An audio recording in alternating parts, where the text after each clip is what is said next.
Nesta noite, vou contar para vocês uma história que vai gelar o sangue de qualquer um que já rodou pelas estradas do Brasil.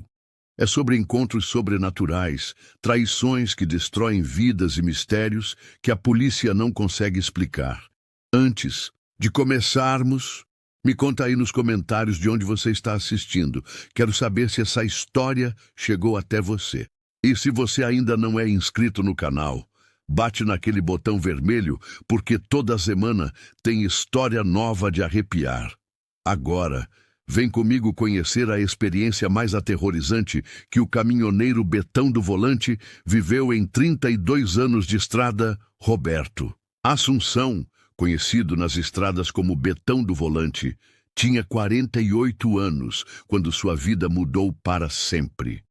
Depois de 32 anos vivendo entre o ronco do motor e o silêncio da estrada, ele pensava que já tinha visto de tudo. Conhecia cada curva daquele Brasilzão como a palma da sua mão calejada. Já tinha rodado tanto que dava para dar 2 voltas na terra inteira. Naquela noite abafada, com o céu carregado parecendo que ia desabar um toró daqueles, Betão vinha de um frete puxado lá de Dourados com destino a São João da Barra. Era carga de grão, fechada na correria daquelas que a gente não pode recusar porque o bolso está vazio e as contas estão batendo na porta.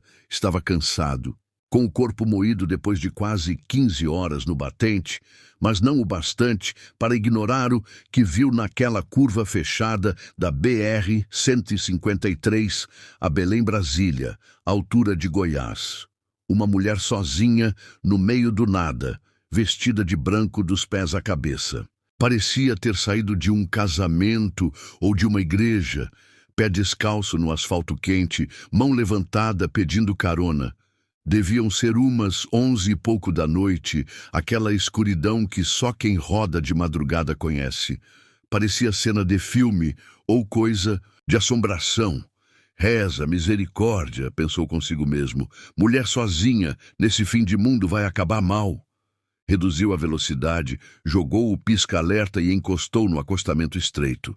Acendeu a luz interna da cabine para ela ver que não era nenhum malfeitor. Abaixou o vidro e uma brisa estranha, quente e fria ao mesmo tempo, entrou no caminhão. "Vai para onde, dona?" perguntou meio receoso, porque naquela estrada, à noite, não é todo mundo que presta. Ela sorriu um sorriso calmo, doce, o rosto iluminado apenas pelos faróis do Scania, mas dava para ver que era uma senhora de seus 40 e poucos anos. Tinha uma expressão serena que não combinava com aquela situação. Os olhos dela brilhavam de um jeito que até hoje ele não sabe explicar. "Vou com o senhor até onde o senhor for." Ela respondeu com uma voz mansa que parecia acalmar até o barulho do motor. Betão não sabia explicar o que aconteceu com ele. Naquela hora, ele que sempre foi desconfiado, que já tinha passado por cada perrengue nessas estradas, que sabia que dar carona hoje em dia é pedir para se complicar, abriu a porta sem pensar 2 vezes. "Abre essa porta, Roberto." Uma voz dentro dele dizia, como se fosse natural, como se aquilo acontecesse todo dia. "Então sobe aí, senhora. Mas é viagem longa, viu? Ainda tem umas boas horas de estrada pela frente." "O tempo não me preocupa, filho," ela respondeu, me chamando de filho como se me conhecesse desde pequeno. "Às vezes é no caminho mais longo que a gente encontra os atalhos da vida." Betão nem entendeu direito o que ela quis dizer, mas balançou a cabeça concordando, porque tem hora que a gente só concorda mesmo sem entender. Ela subiu na boleia com uma leveza que parecia não pesar nada. Nem mochila carregava. Só uma. Bolsinha pequena branca pendurada no braço.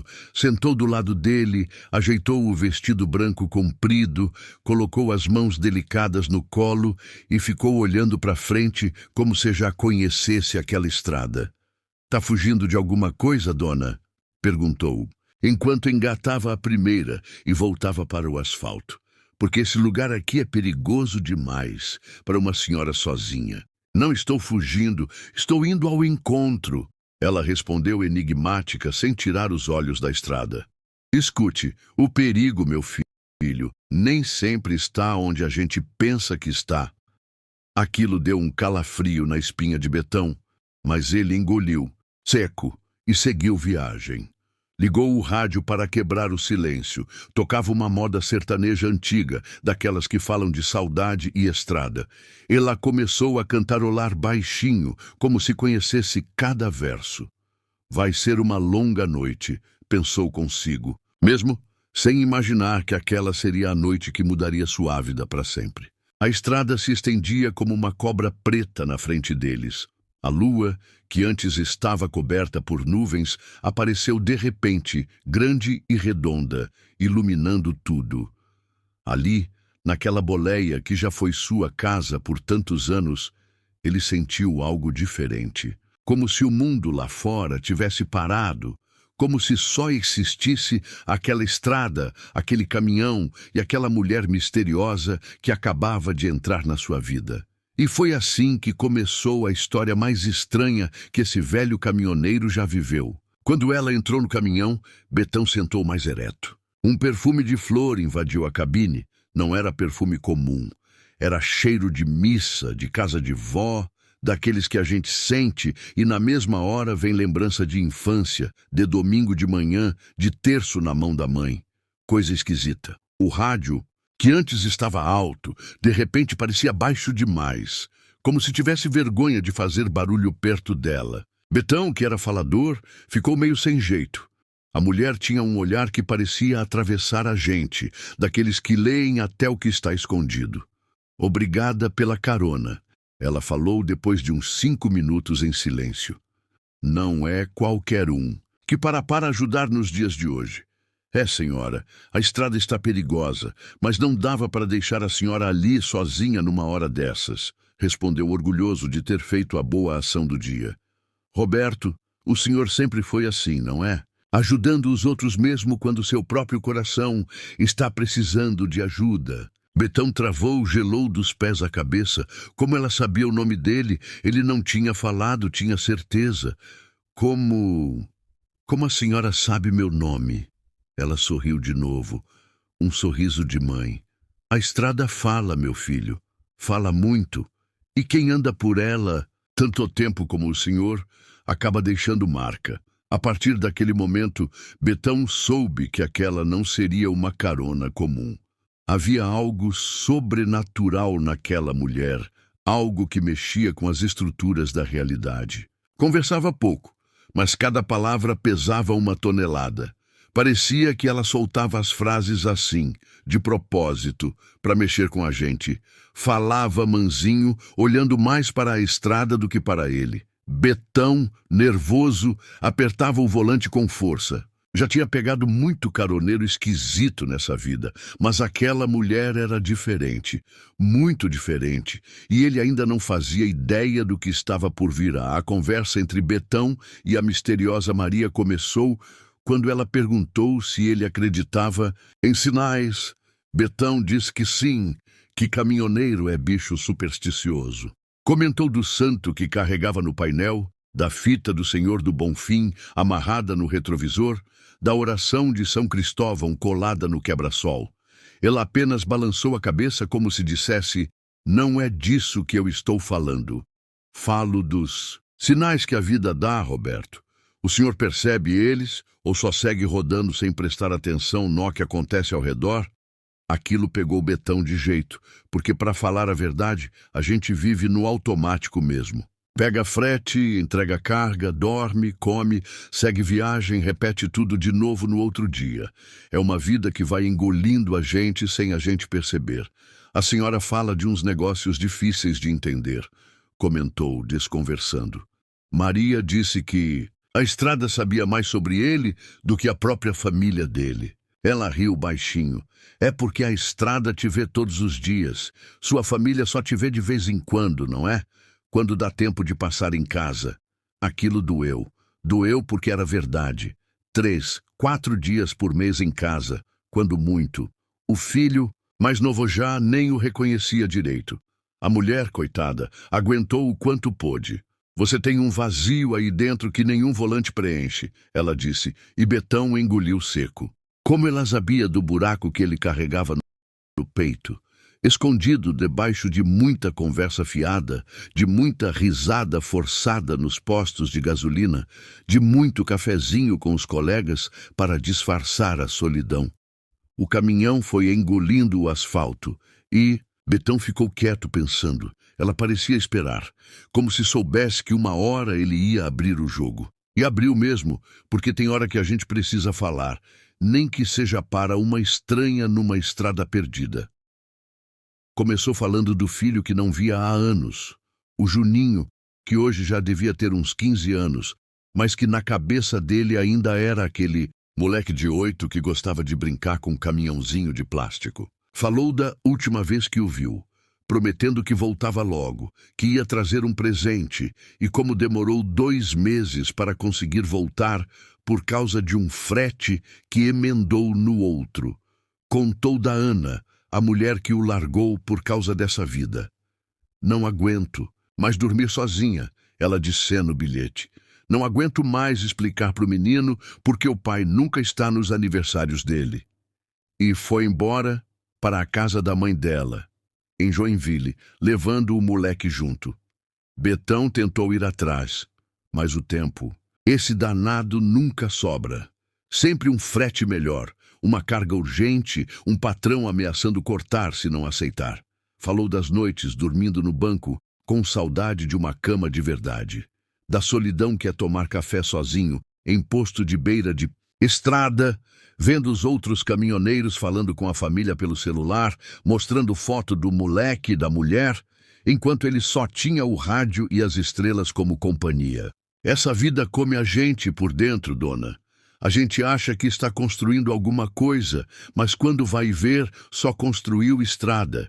E estrada não tem fim, só tem mais curva, mais buraco, mais pedágio. Maria ouvia como se fosse a mãe dele, sem julgar, sem dizer que ele devia ter feito diferente, sem dar conselho fácil, tipo, larga essa vida. Só ouvia com aqueles olhos que pareciam guardar o mundo inteiro. De vez em quando ela fazia uma pergunta pequena, certeira, que o fazia falar mais ainda, como se estivesse abrindo gaveta trancada dentro dele. E o senhor ainda tem esperança, Roberto? Essa pergunta pegou de surpresa. Esperança? Nunca tinha parado para pensar nisso. A gente na estrada vai vivendo um dia de cada vez. Esperança é artigo de luxo. Acho que sim, dona. Sei lá. A gente sempre acha que um dia as coisas vão melhorar, que um dia vou juntar um dinheirinho, comprar meu próprio caminhão, fazer meu horário. Aí, quem sabe, consigo ter uma vida mais normal. Ela balançou a cabeça devagar, como quem diz, entendo, e ficou em silêncio por um tempo, enquanto passavam por uma cidadezinha pequena, com umas casas simples, todas apagadas àquela hora. Às vezes, Roberto, a gente busca lá na frente o que já está do nosso lado, só que não consegue ver. Betão não entendeu direito o que ela quis dizer, mas sentiu um calor estranho no peito, como se ela tivesse acendido um fósforo num quarto escuro. A noite seguia, a estrada também, e aquela mulher misteriosa ia o desvendando como se estivesse lendo um livro aberto. Quando chegaram no posto de parada perto de Tumiã, o estômago de Betão estava roncando. Eram quase 2 da madrugada. Ele precisava esticar as pernas, encher o tanque e botar algo na barriga também. O posto era daqueles grandes, 24 horas, cheio de caminhão parado, luz forte e churrasco rolando na churrasqueira de tambor. Reduziu, deu seta e entrou devagar no pátio de terra batida. Vamos parar um pouco aqui, dona. Preciso abastecer e comer alguma coisa. Foi aí que ela o olhou de um jeito diferente. Parecia assustada, coisa que não tinha visto nela até agora. Roberto, por favor, não pare aqui. Mas por que, dona? É um posto bom, conheço o pessoal, a comida é limpa. Ela balançou a cabeça firme, olhando ao redor como se estivesse procurando algo ou alguém. Esse lugar não é bom para mim. Sinto uma escuridão aqui. Betão achou esquisito. O posto era o mais iluminado da região, cheio de gente. Escuridão, dona. Está mais claro que dia de sol. Nem toda escuridão se vê com os olhos, Roberto. Aquilo deu um arrepio na espinha dele. Olhou melhor para o posto. Tinha uns caminhoneiros sentados em roda, bebendo, jogando truco. Uns outros conversando com umas mulheres de short curto demais para o frio que estava fazendo. Na entrada do restaurante, uns caras de cara fechada fumando e olhando para todo mundo que passava. Foi aí que Betão reparou numa coisa. Era o único, posto num raio de uns 50 quilômetros, que não tinha uma capelinha de beira de estrada, nem uma imagem de santo na entrada. Todo posto de estrada tem, né? Mas aquele ali, nada, nem uma fitinha do Bonfim. A senhora tem medo de alguma coisa aqui? Maria pediu para ele não descer, disse que sentia que ali não era lugar para ela. Betão ficou inquieto. Pela primeira vez, pensou que talvez não deveria ter dado carona. Vai que a mulher era fugitiva ou estava metida em alguma encrenca. A senhora tem nome? Perguntou, tentando quebrar o clima pesado que tinha se formado. Ela respondeu sem olhar para ele. Maria. Ali Betão sentiu um calafrio, porque a mulher parecia saída de um altar. A expressão no rosto dela, a pele que parecia brilhar mesmo na escuridão da cabine, uma serenidade no olhar que fazia a gente esquecer do mundo. E agora o nome, Maria. Como a mãe de Jesus, como a própria mãe dele, que Deus a tenha. Betão, que não era de recuar, deu marcha a ré e tirou o Scania dali sem nem abastecer. Tudo bem, dona. A gente segue mais um pouquinho. Tem outro posto uns 30 quilômetros para frente. Ela sorriu. Obrigada. O senhor sabe ouvir. Isso é raro. E assim, seguiram pela madrugada adentro, sem saber que o pior ainda estava por vir. Betão voltou para a estrada, agora mais vazia que antes. A lua tinha sumido atrás de umas nuvens pesadas e o escuro parecia mais escuro. Ligou o farol alto, que varria o asfalto e mostrava um mato alto nas beiras da pista. Essa estrada é sua amiga, não é, Roberto? Tantos anos juntos, ela deve conhecer todos os seus segredos. Betão achou engraçado ela falar da estrada como se fosse gente. É, dona Maria, a gente tem uma relação, eu e essa faixa de asfalto. Mas não sei se é bem amizade. Às vezes parece mais briga. Ela riu, um riso leve como sino. As melhores amizades são assim mesmo. Tem dias difíceis. O silêncio voltou. Mas não era um silêncio pesado. Era como se eles não precisassem mesmo falar. O tempo todo, o motor roncava firme, engolindo os quilômetros. A noite ia passando. Depois de uns 40 minutos, Betão avistou outro posto. Menor, mais simples, mas com uma capelinha de São Cristóvão bem na entrada. Sentiu que ali era lugar melhor. Vamos parar aqui, dona. Preciso mesmo tomar um café e esticar as pernas. Aqui sim, ela disse, parecendo mais tranquila. Este lugar tem luz verdadeira. Betão parou o caminhão num canto mais afastado, onde cabia o Scania grandão. Quando desligou o motor, percebeu como estava mesmo cansado.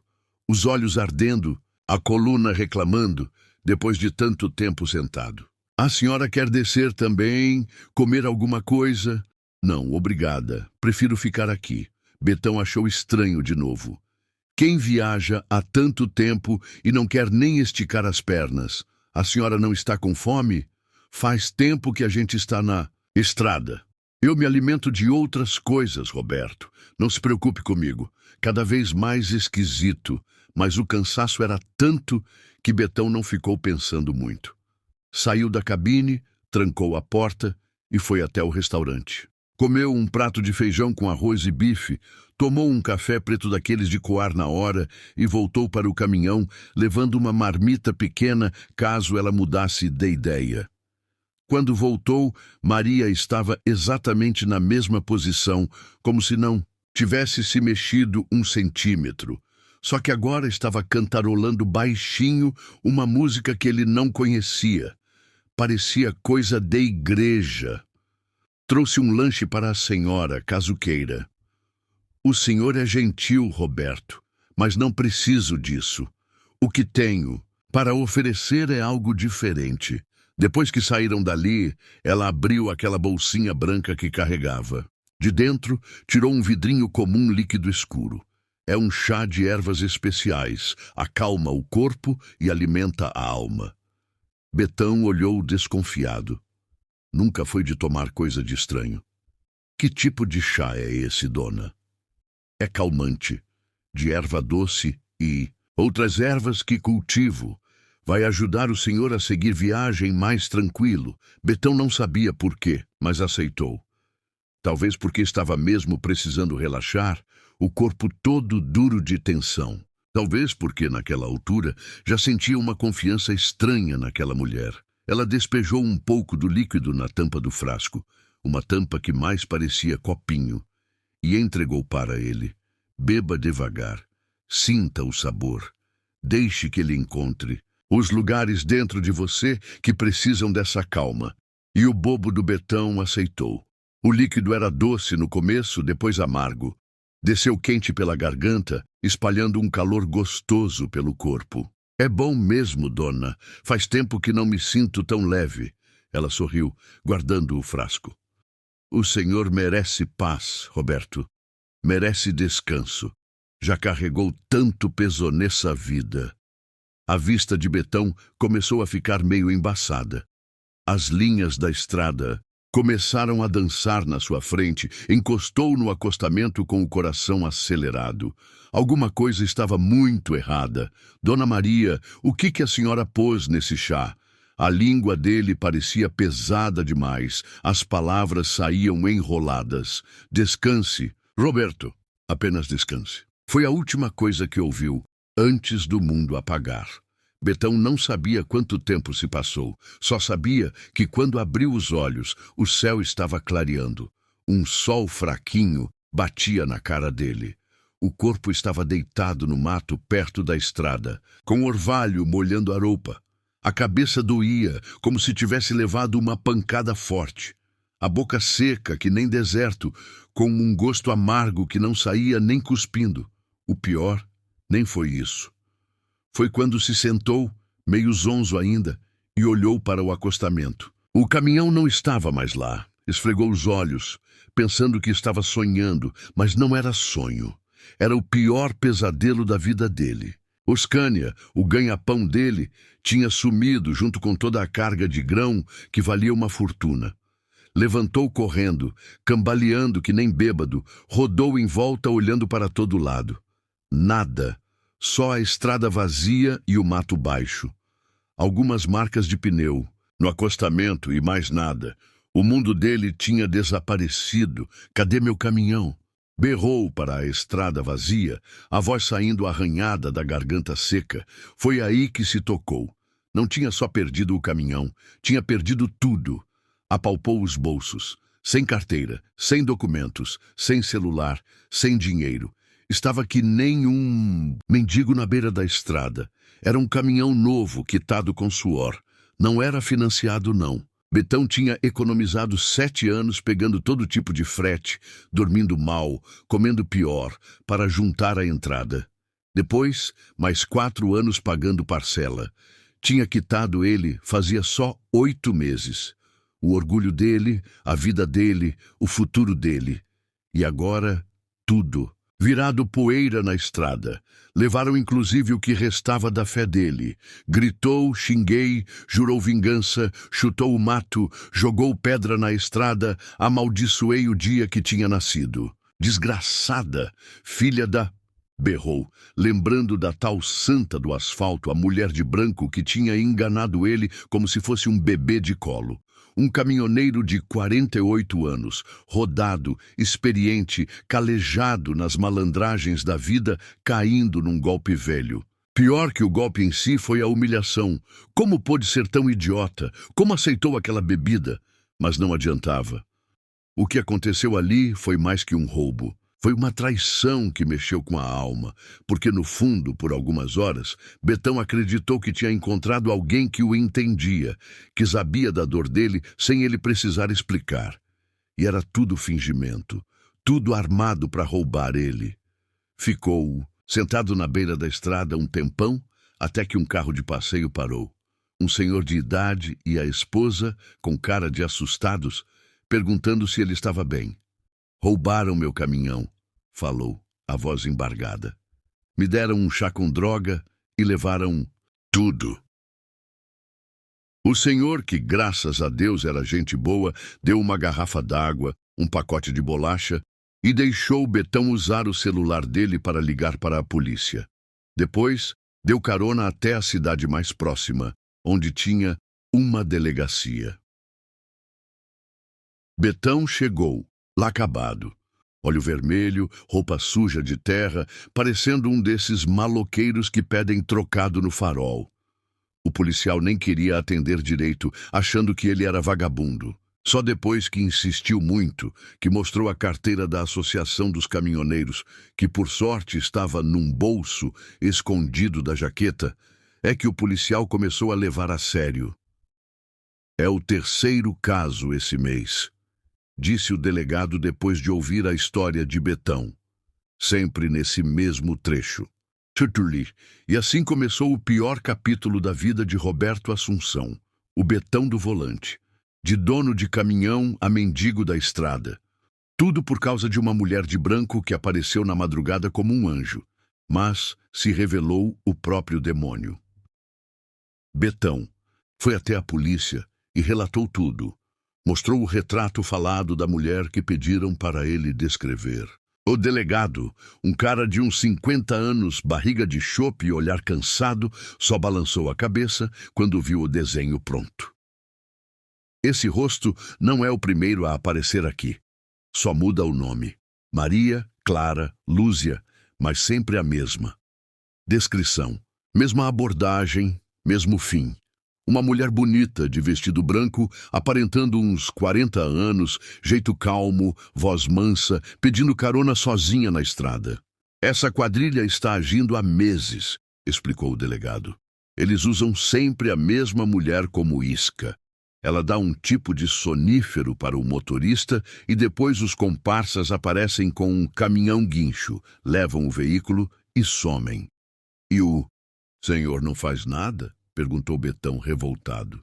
"Fazemos o que podemos, mas é uma quadrilha profissional. Quando achamos os caminhões, já estão desmontados, a carga vendida, e a mulher, essa ninguém nunca pegou." Betão ficou sem chão e sem rumo. A carteira de motorista estava no caminhão, os documentos também, o celular com todos os contatos dos clientes, dos amigos, da família distante, tudo perdido. Para completar, a transportadora para quem ele prestava serviço não quis nem saber da desgraça dele. Disseram que ele ia ter que pagar pela carga perdida. Como não sabia, era uma dívida que ele nunca ia conseguir quitar. Até que uns parceiros o acolheram por uns dias. O Tonho da Bahia, um caminhoneiro antigo que conheceu, numa das empresas que trabalhou, deu pouso, roupa limpa, comida, emprestou uns trocados para fazer documento novo. "Não é a primeira vez que vejo isso acontecer, Betão", disse ele enquanto tomavam uma pinga na varanda da casa dele. "Essa vida de estrada tem cada emboscada." No outro dia, Tonho deu carona até um terminal de cargas. Disse que conhecia o gerente, que talvez conseguisse um trabalho de ajudante para Betão. "Não é muito, mas dá para sobreviver até você se ajeitar." Betão agradeceu com o coração apertado. De dono de caminhão a ajudante de carga, de comandante a servente. Mas não tinha escolha. Precisava comer, juntar algum dinheiro, recomeçar. Lá, ficou sabendo de pelo menos outros 3 motoristas com histórias parecidas. Um deles, o Kleber Mineiro, chamou Betão num canto para contar a versão dele. "Peguei uma tal de Clara, toda de branco também", disse baixinho, como se tivesse medo de ser ouvido. "Mas comigo foi diferente, Betão. Quando acordei no acostamento, o caminhão estava lá ainda. Só que ela tinha sumido como fumaça, literalmente. Deixou só um cheiro de vela e flores no ar." Betão achou que ele estava inventando, ou que tinha batido a cabeça. Perguntou da carga, se tinham roubado. Estava tudo lá, intacto. Só levaram meu celular e deixaram uma medalhinha de santo no banco. Aquilo não fazia sentido. Kleber não era de inventar história. Era conhecido na região como cara sério, trabalhador, que levava a família toda semana na igreja. Por que ele mentiria sobre uma coisa dessas? Deixou uma medalha de santo? Perguntou Betão, intrigado. De Nossa Senhora Aparecida. Estava no banco ainda morninha, como se alguém tivesse acabado de segurar na mão. Cheirava a rosa e vela de igreja. Até hoje tenho ela aqui, disse mostrando a medalha pendurada no pescoço. Outro motorista, o Valdeci de Brasília, se aproximou da roda de conversa. Vocês estão falando da mulher de branco? Comigo foi diferente de todo mundo. Todos se viraram para escutar. Valdeci era conhecido por falar pouco, só o essencial. Se estava contando história, era porque tinha algo importante a dizer. Peguei ela na altura de Anápolis, também pedindo carona. Mesma descrição de vocês, vestido branco, 40 e poucos anos, voz mansa. Só que ela não me deu chá nenhum, não me drogou. Conversamos a viagem toda. E aí? Perguntou Betão, ansioso. Ela me contou coisas da minha vida que nem minha mãe sabia. Falou do acidente que eu tinha tido quando era criança, da cicatriz que tenho na barriga que nunca mostrei para ninguém. Disse que eu ia receber uma proposta de emprego melhor na semana seguinte. E recebeu. 2 dias depois, uma transportadora grande me chamou. Salário 3 vezes melhor, caminhão novo, só viagem boa. Estou lá até hoje. O silêncio tomou conta da mesa. Betão não entendia mais nada. A mesma mulher que tinha roubado ele tinha ajudado Valdeci. Quando ela saiu do seu caminhão, perguntou Kleber. Aí que está. Parei num posto para abastecer. Quando voltei, ela tinha sumido. Procurei por todo o posto. Perguntei para todo mundo. Ninguém viu ela sair do caminhão. Ninguém viu ela em lugar nenhum. Sumiu como fumaça. Um arrepio subiu pela espinha de Betão. 3 histórias completamente diferentes com a mesma mulher. Roubo, proteção e desaparecimento misterioso. Tem mais gente com história dela, disse Tonho, que tinha chegado e estava ouvindo a conversa. Meu cunhado, o Sebastião lá de Goiânia, jura que ela salvou a vida dele. Como assim? Ele estava dirigindo bêbado, voltando de uma festa. A mulher apareceu no banco do carona do nada, mandou ele encostar. Quando ele acordou de manhã, estava no acostamento são e salvo. Se continuasse dirigindo daquele jeito, tinha se matado na primeira curva. Betão balançou a cabeça confuso. Não faz sentido. Se ela fosse uma santa, por que me roubou? Se fosse bandida, por que ajudou os outros? Um caminhoneiro mais velho, que estava ouvindo calado, se aproximou da mesa. Era o seu Manuel, lenda viva das estradas, rodando há mais de 40 anos. Posso dar uma palavrinha, moçada? Todos fizeram silêncio respeitoso. Seu Manuel era tipo uma biblioteca ambulante da estrada. Conhecia cada história, cada lenda, cada mistério das rodovias brasileiras. Essa mulher que vocês estão falando, ela não é nova, não. Eu já ouvi falar dela faz uns 15 anos, maybe mais. 15 anos? Betão arregalou os olhos. Primeiro relato que soube foi lá em 2008, na Fernão Dias. Depois, começou a aparecer em outras estradas. Sempre a mesma descrição, sempre o mesmo jeito. Só que os finais das histórias eram sempre diferentes. Manuel sentou na cadeira vazia e continuou. Tem quem diz que ela escolhe as pessoas. Não é aleatório, não. Tem um critério. Quem está precisando de lição, ela ensina do jeito difícil. Ele olhou para Betão. Quem está precisando de ajuda, ela ajuda. Quem está caminhando para a morte, ela salva. Isso é loucura, disse Betão. A senhora está dizendo que ela é que nem um anjo ou coisa assim? Não sei o que ela é, moço. Só sei que não é gente comum. Gente comum não aparece e desaparece assim. Gente comum não sabe da vida dos outros sem perguntar. Gente comum Não fica 15 anos com a mesma idade. A mesa ficou em silêncio pesado, cada um perdido nos próprios pensamentos. Mas por que comigo foi roubo? Insistiu Betão. O que eu fiz de errado para merecer perder tudo? Seu Manuel o olhou com olhos bondosos, mas diretos. Você mesmo pode responder isso, rapaz. Antes de encontrar ela, como é que estava sua vida? Como é que você tratava as pessoas? Como é que estava seu coração? Betão engoliu seco. Lembrou da conversa com Maria, de como ela sabia das coisas dele, da família que ele havia perdido por causa da estrada, da solidão, da dureza que tinha virado o coração dele. Ela falou que eu tinha um vazio que nenhum volante preenchia, murmurou. E ela estava certa? Betão assentiu devagar. Estava. Então, talvez ela não tenha te roubado, rapaz. Talvez ela tenha te mostrado o que você já tinha perdido faz tempo.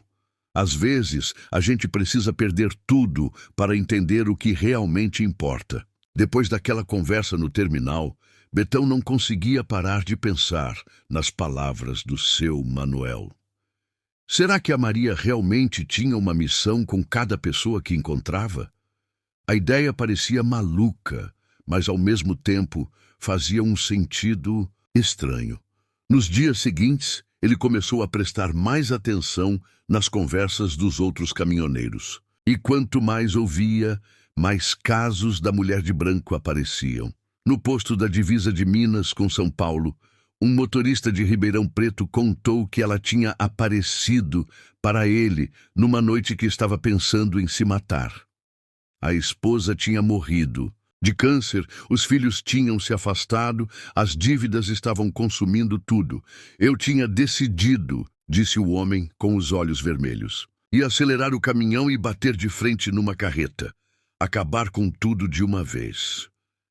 E aí, ela apareceu. Mesma descrição de vocês. Subiu no caminhão. Conversou comigo a noite toda. Não sei como. Mas quando amanheceu, eu não queria mais morrer. Queria viver, queria tentar de novo. Ela me deu força que eu não sabia que tinha. Em Goiás, um caminhoneiro jurou que ela o tinha avisado sobre uma blitz corrupta que ia roubar a carga dele. Em Mato Grosso, outro disse que ela curou uma dor de estômago que os médicos não conseguiam diagnosticar. Mas também tinha os casos como o de Betão. Em Tocantins, um motorista perdeu o caminhão do mesmo jeito. Chá, desmaio, roubo. Mas quando a polícia investigou, descobriu que o cara estava desviando o combustível da empresa há anos. Em Bahia, outro perdeu tudo, mas depois souberam que ele batia na mulher e nos filhos. Parece que ela sabe das coisas, comentou um frentista em Brasília que conhecia vários dos casos. Sabe quem merece castigo e quem merece ajuda. A lenda da mulher de branco foi crescendo e se espalhando pelas estradas do Brasil. Virou assunto obrigatório nos postos, nas paradas, nos pontos de encontro dos caminhoneiros. Cada região tinha suas versões, seus detalhes específicos. No sul, diziam que ela aparecia mais no inverno, quando as estradas ficavam perigosas com neblina. No Nordeste, falavam que ela protegia os motoristas dos assaltos. No Norte, que ela guiava quem se perdia nas estradas de terra. Mas uma coisa era constante em todos os relatos. Ela sempre aparecia para homens que estavam sozinhos, sempre à noite, sempre em momentos de crise ou decisão importante na vida. Betão começou a juntar os casos, quase como se fosse um investigador particular. Guardava cada história que ouvia, cada detalhe novo. Não sabia bem por que fazia isso, mas sentia que precisava entender. Foi num posto em Goiânia que ele ouviu a história mais estranha de todas. O motorista se chamava Antônio Carlos, conhecido como Toniquinho da Carga. Homem pequeno, magrelo, com jeito tímido de falar. Disse que tinha encontrado a mulher de branco não uma, mas 3 vezes. 3 vezes. Betão quase engasgou com o café. Primeira vez foi em 2019. Eu estava começando na profissão meio perdido, sem saber direito como funcionava. Ela apareceu, me ensinou umas coisas sobre estrada, sobre segurança. Quando desceu, deixou um papel com o telefone de uma transportadora boa que estava precisando de motorista. E as outras vezes? Segunda foi em 2021.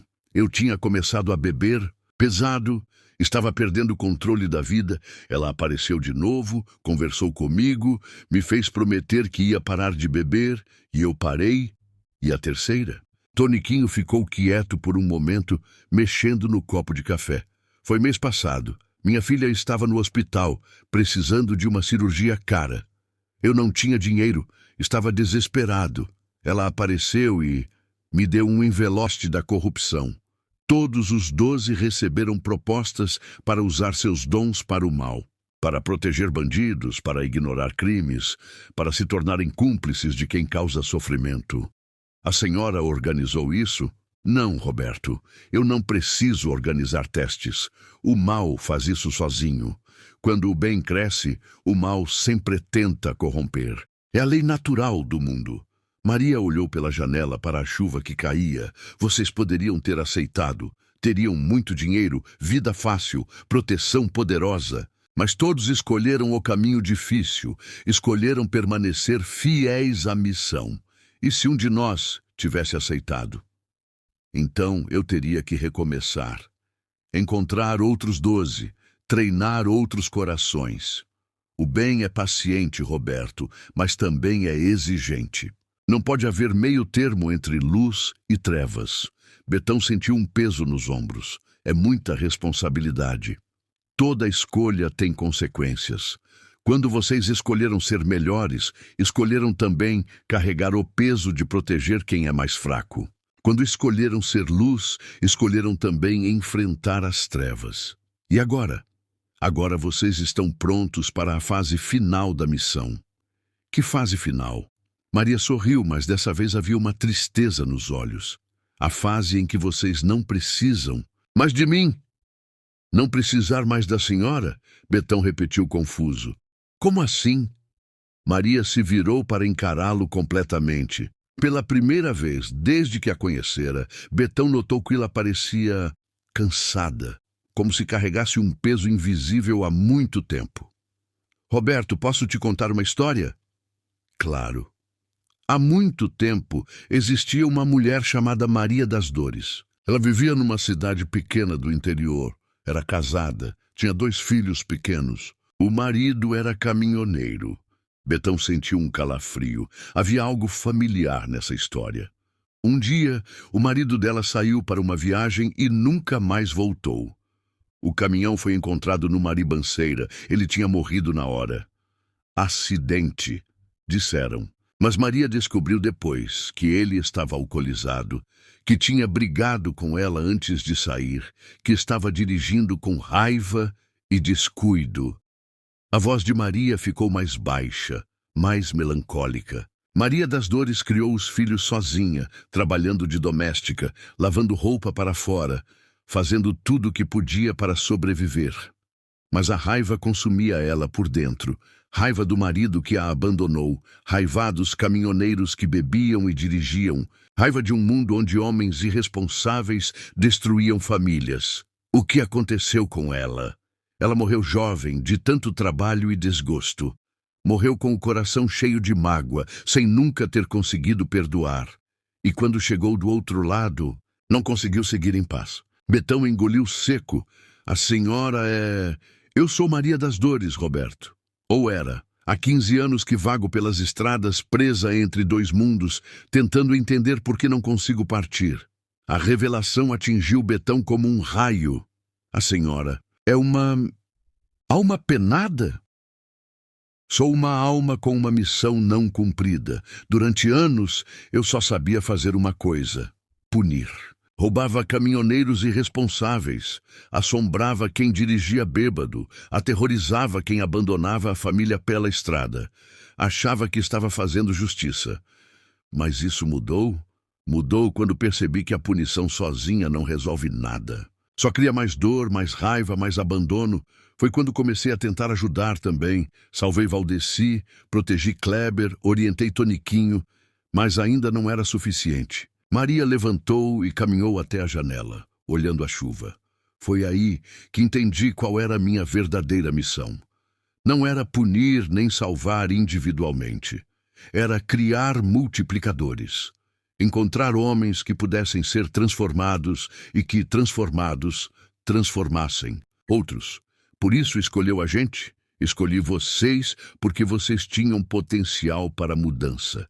Cada um com suas feridas, seus erros, seus arrependimentos, mas também com capacidade de crescer, de se tornar melhor. Betão ficou em silêncio, processando tudo. Depois perguntou: "E agora que a gente cumpriu a missão, a senhora vai conseguir descansar? Agora que vocês 12 se tornaram autônomos, que não precisam mais da minha orientação para fazer o bem, que criaram uma rede de bondade que se sustenta sozinha, sim, agora posso partir. Partir para onde? Para onde as almas em paz vão, Roberto? Para o lugar onde meus filhos me esperam, onde meu marido, já perdoado, me aguarda para pedirmos desculpas um ao outro."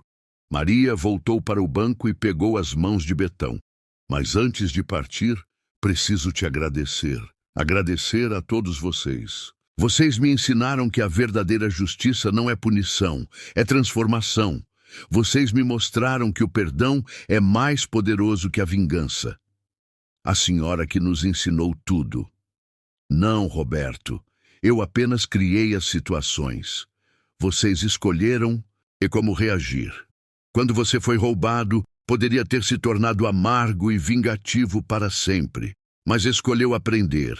Quando Valdeci foi ajudado, poderia ter guardado a bênção só para si, mas escolheu compartilhar." Maria soltou suas mãos e sorriu. "Cada um de vocês 12 teve livre arbítrio para escolher entre luz e trevas. Todos escolheram a luz. É por isso que hoje finalmente posso descansar. Vamos ver a senhora de novo?" "Não precisam mais de mim, Roberto. Vocês têm uns aos outros, têm a missão, têm a certeza de que estão no caminho certo. Continuem sendo anjos das estradas.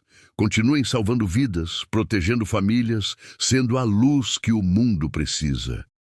Maria se levantou para sair. Na porta do caminhão, virou-se uma última vez. "Roberto?"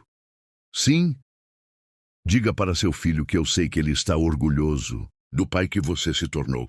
E diga para Ana que o amor verdadeiro sempre encontra um jeito de voltar." E então ela saiu na chuva.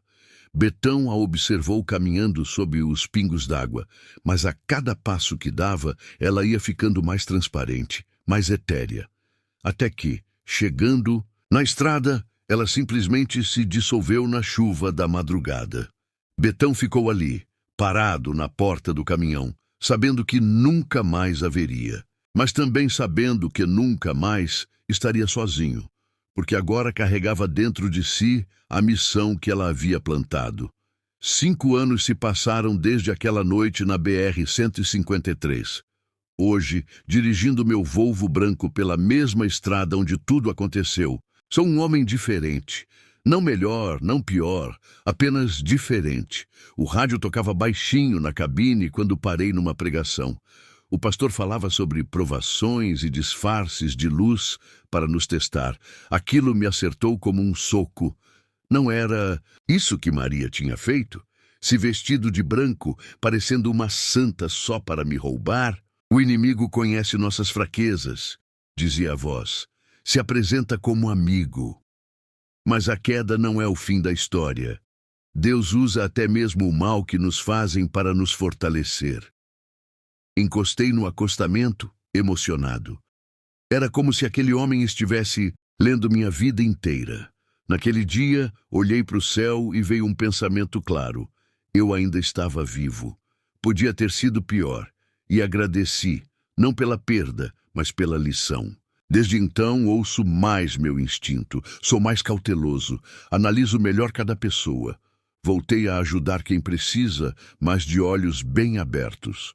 Só não voltei a dar carona. Nisso o tombo me ensinou bem. A história da Maria começou a fazer sentido diferente. Antes do roubo, eu era orgulhoso, achava que sabia tudo. Vivia correndo, sem tempo para família, amigos. Depois, tive que reaprender a viver com pouco, dar valor às coisas pequenas. Aquele roubo me obrigou a descer do trono que eu construí. Me ensinou humildade na porrada. Deus escreve certo por linhas tortas, disse o Tonho quando contei isso. Foi nessa época que entrei numa igreja vazia, sentei no fundo e falei com Deus do meu jeito, pedindo direção e paz. Saí dali diferente. Não virei santo, mas aprendi que não precisava carregar tudo sozinho. Hoje estou melhor, graças a Deus e muito esforço. O patrão viu que sou trabalhador sério e me ofereceu parceria num Volvo branco usado. Já paguei mais da metade. Não falta muito para ser dono de novo. Aquela noite me tirou tudo para me devolver outra coisa, a coragem de recomeçar. Tem gente que cai e fica chorando, tem gente que levanta e segue caminho. Precisei provar do chão para descobrir que minha força não estava em não cair, mas em conseguir levantar depois da queda. Hoje todo frete é com mais sabedoria e menos ingenuidade. Valorizo cada quilômetro porque sei o quanto custou voltar à estrada. De vez em quando ainda passo naquela curva da BR-153 e olho, meio sem querer, se tem alguém pedindo carona. Nunca mais vi Maria.